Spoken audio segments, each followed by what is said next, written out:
There are places on Earth that feel untouched by time, places so vast, so otherworldly that they seem to exist beyond the limits of human comprehension.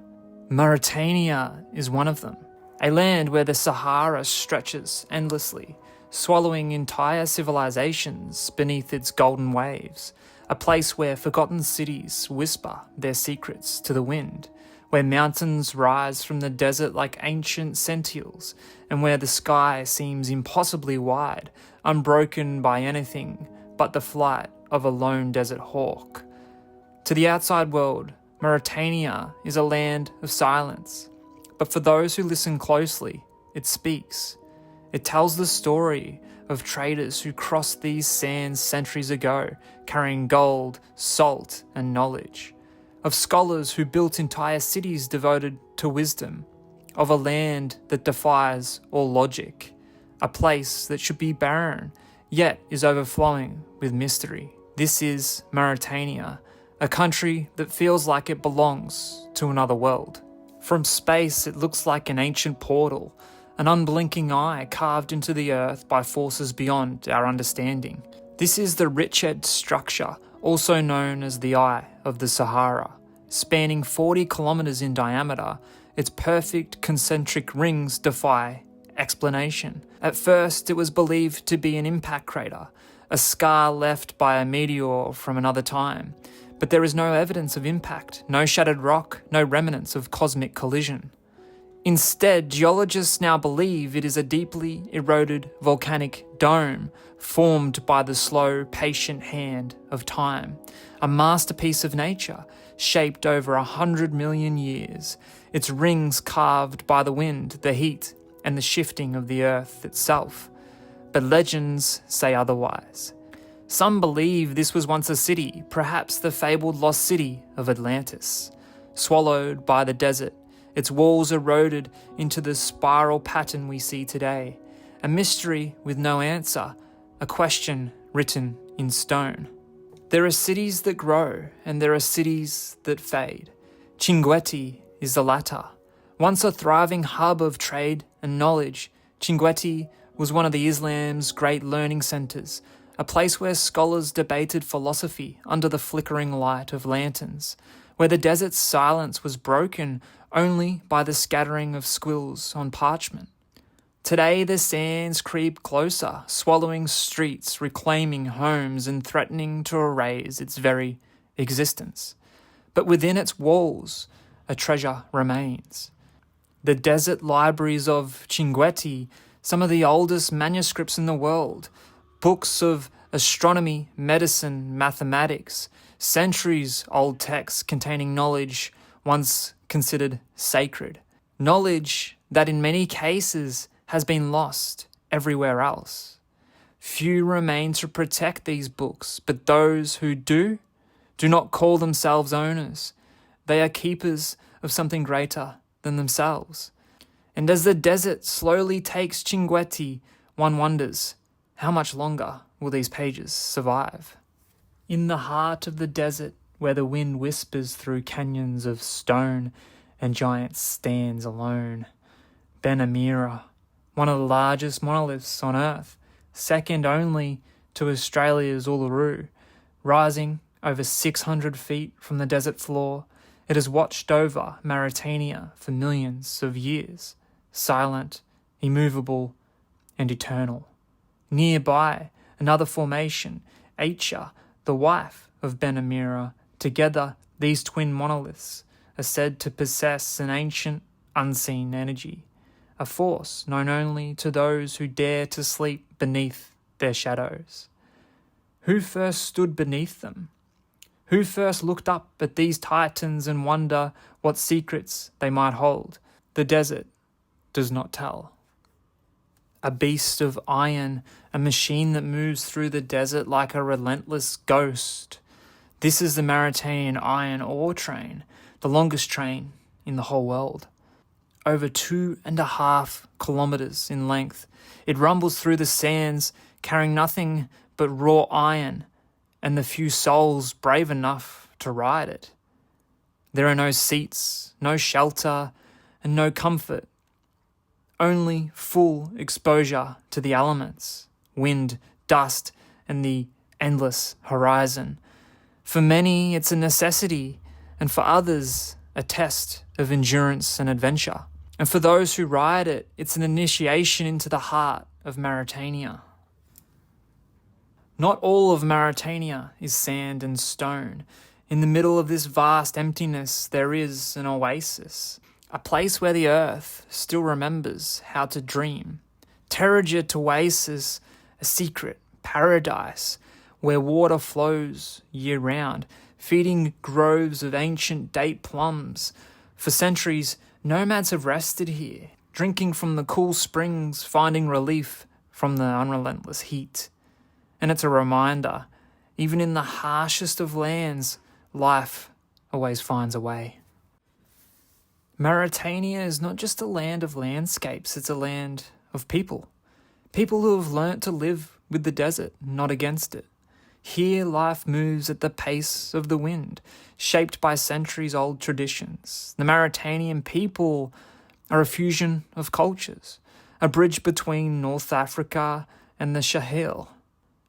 The Moors, a mix of Arab and Berber, are the majority, their roots woven deep into the sands of time. The Polar, Soniki, and Wolof communities add their own rhythms, each carrying echoes of ancient migration, of trade, of the ever-shifting tides of history. In the nomadic camps, hospitality is sacred. Guests are honoured with 3 rounds of tea, each with its own meaning. The first, bitter, like life. The second, sweet, like love. The third, gentle, like death. A tradition passed down through generations. A ceremony that speaks without words.